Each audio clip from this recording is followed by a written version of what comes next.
does okay. But then the Libyans are being invaded. Right? Remember the Libyans? Right? We got everybody in Egypt. But the Libyans off to Libya are being invaded by Greeks. Right? By Greeks. Now, think of this situation. He's got an army with lots of Greeks in it. Right? Lots of Greeks living in Egypt. Libyans are being invaded by Greeks. And he goes to help the Libyans. Now, understand, we have a tendency to think of Greece as one united country.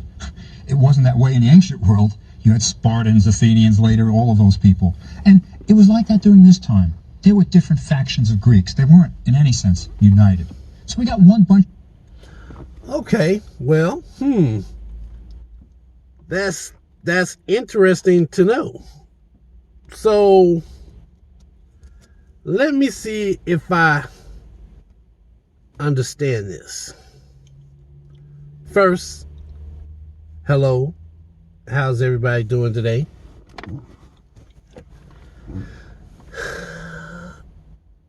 Greek nation states, I guess you can call it that. So, one of the kings of Egypt, he leaves everything for his son. His son's doing well until he gets a notification that the Libyans are in trouble. So he goes to help the Libyans, and judging from what I'm understanding, he loses. The Greeks are not united. All Greeks are not the same at this point in time in history. You have the philosophers that come to Egypt. They go back to Greece, and try to civilize their world, their land area, their culture. They try to improve their culture with the information they've learned from ancient Egypt. But you have some Greeks that say, what the fuck? Why don't we just take the shit? They didn't already put in the work. Why we gotta? So they come to Egypt, raid it, steal whatever they can, take whatever they can, because they have superior weaponry. I mean, we're not talking like chariots versus a tank, but in the ancient world, for that time period, they had a more advanced army.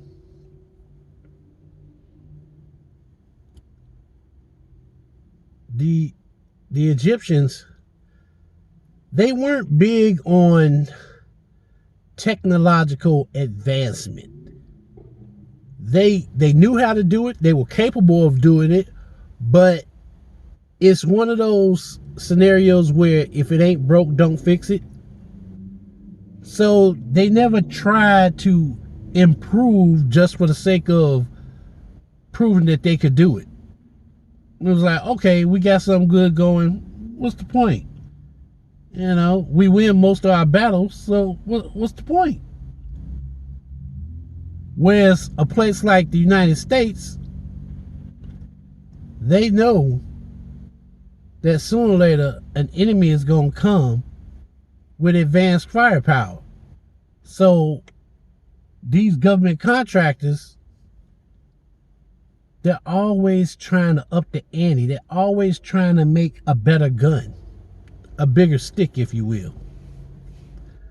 So in the case of Greece, it's not a united Greece. So different sections of people have decided to go to Egypt and ransack the place. Take as much as they can by force. They wouldn't have never known if it wasn't for the damn philosopher people. If they had just kept their mouth shut, or They didn't necessarily have to keep their mouth shut. But you know your people. You know what they're capable of. So to sit up and think that they were going to understand the beauty of Egypt and not do something stupid, you're not thinking correctly. You know they're a bunch of ignorant asses, and you want to run back and tell them about all the beauty that you've seen in Egypt, all the gold, all the treasure. And that's all they heard. What? You said money. Well, it's more than just money. They got this. Well, wait a minute. Get back to the money part. Oh, really? Hey, they said they got large cash crops over in Egypt. I think we need to get the boys and go over there and handle that. What? Oh yeah. Okay, all right, yeah. We think we might want to go over there and check it out for ourselves. If it's so amazing, why can't we just go? Yeah, they go check it out, then they come back, tell their boys, and next thing you know, it's a whole invasion. Why? Why, I say? Well, let's jump down this rabbit hole. The Greeks trying to beat up on the Libyans. Apries goes to help them and loses. That's his mistake. Apries loses. And then his general takes control of the country. Apries is killed, right? And his general, Amasis, now becomes king of Egypt. We have a commoner, Amasis, king of Egypt. We had a nice succession of father to son, father to son. Wonderful archaizing. It was the good old days. But Amasis takes over. Now, he seems to be an honorable man. He's a general. And that's another thing.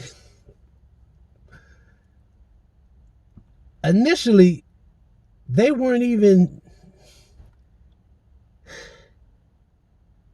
Initially, the Greeks weren't even going after Egypt. They were going after Libya. And in the process, Egypt figured, we'll go over there, we'll help the Libyans,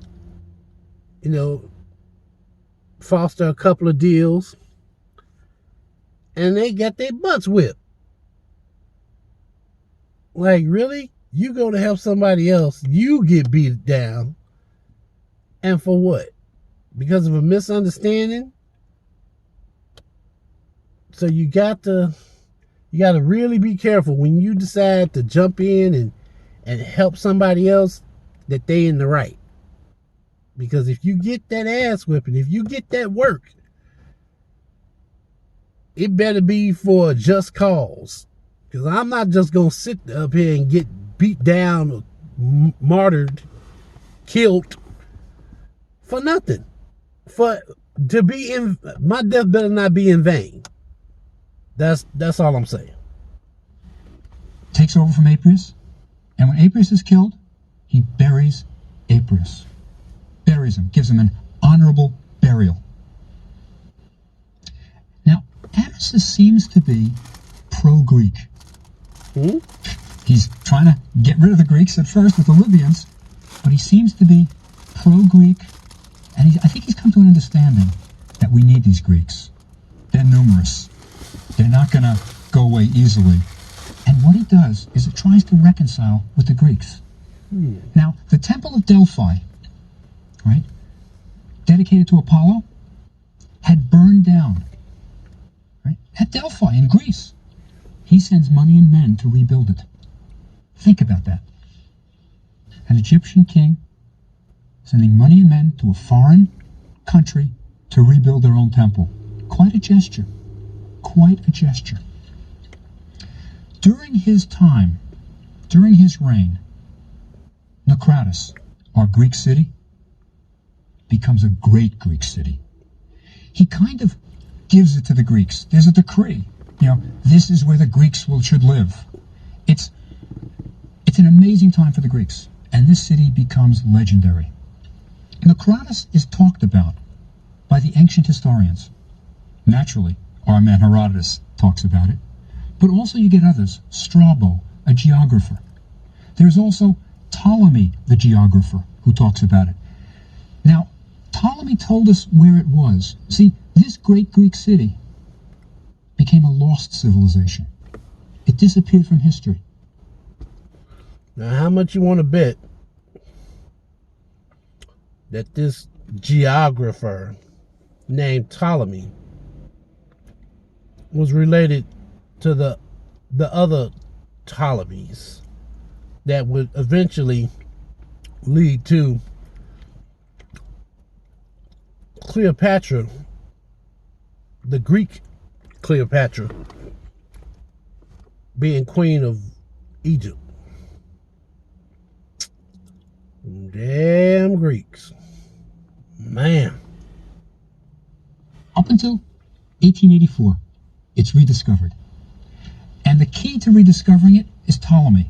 He said where it was. Now remember that the Nile forms the delta as it goes north. And remember the fingers of your hand are like the branches of the Nile. And Ptolemy described it. He said it's to the west of this branch, and there are two branches of the Nile between it and the capital. So there was a kind of description of where Naucratis is.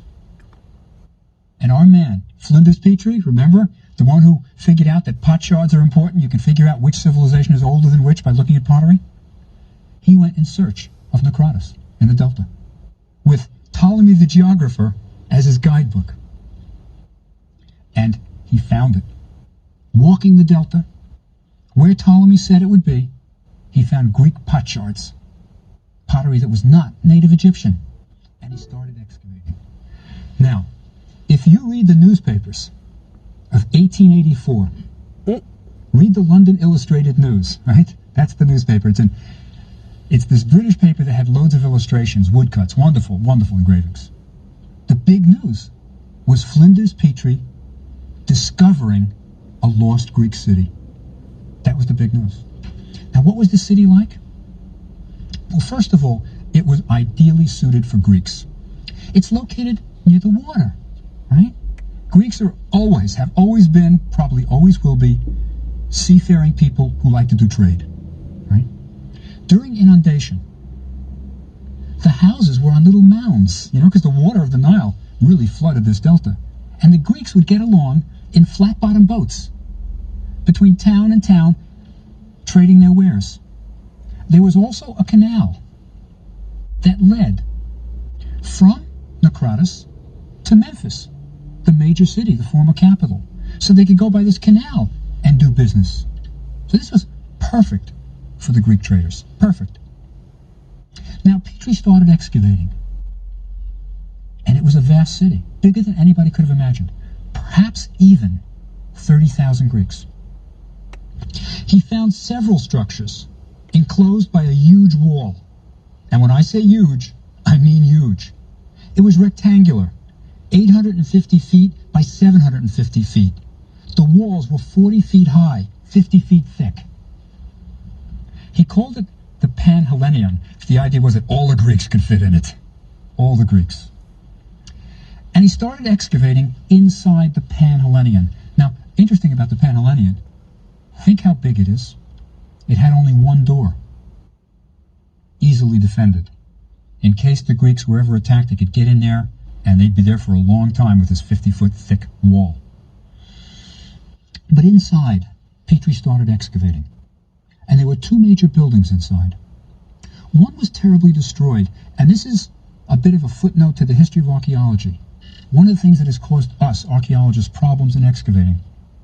Mud brick decays over centuries into nitrogen-rich material. And that's a good fertilizer. And the farmers of Egypt, probably for centuries, I know certainly in the 19th century and even today, have dug out this nitrogen-rich material from the bricks. And many of the archaeological sites have been destroyed by farmers taking away the walls and spreading it on their fields as fertilizer. They're called sebachim, the people who dig that. It's called sebach. The material is called sebach, and those who dig it are called sebachim. Now, Petrie found one of these buildings that had been destroyed by the sebachim. So very little can be told about that building. Very little. But the second building was really a puzzle to him. It was about 180 feet square. Okay? Not an amazing building.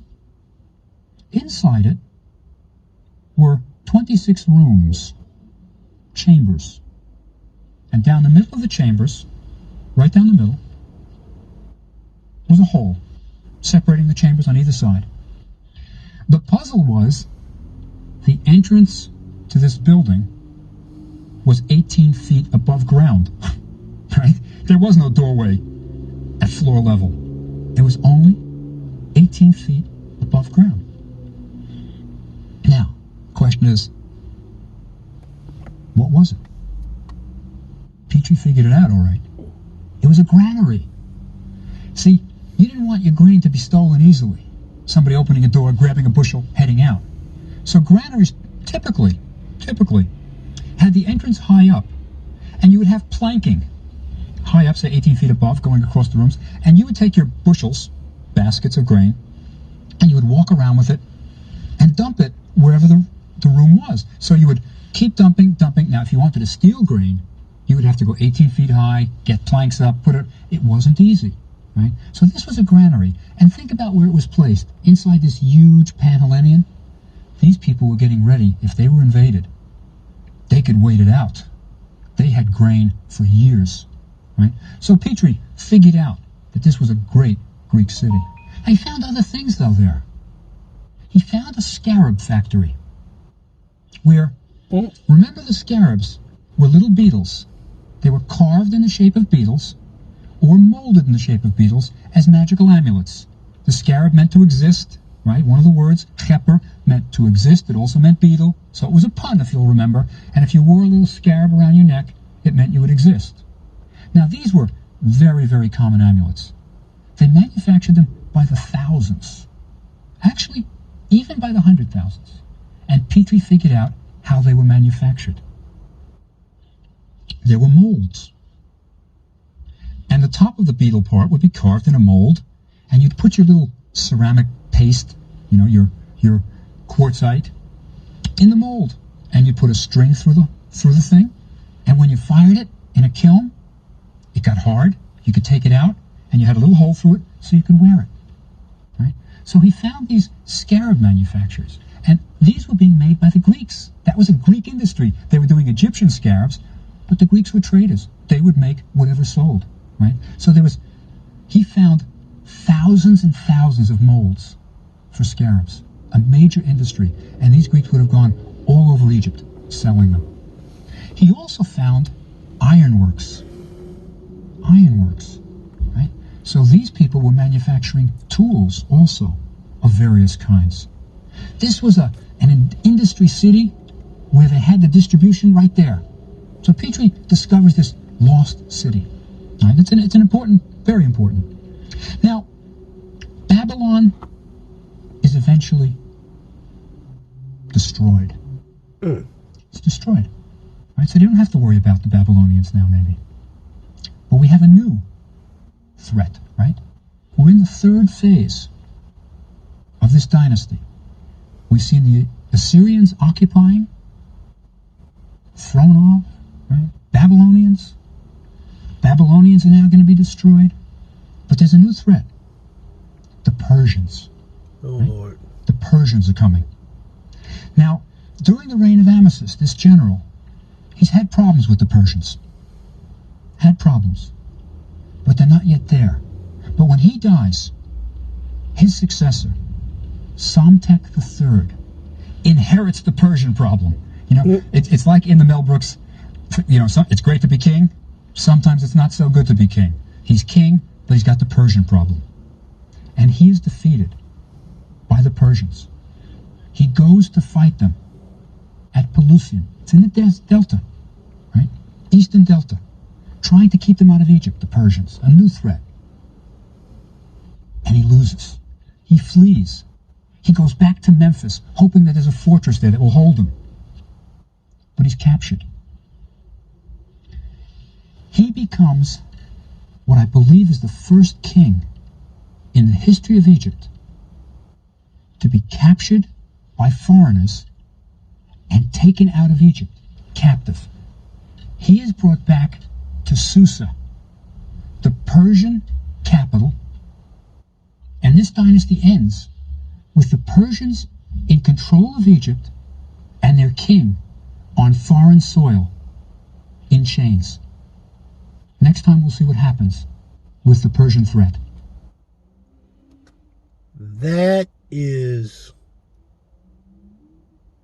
That's crazy.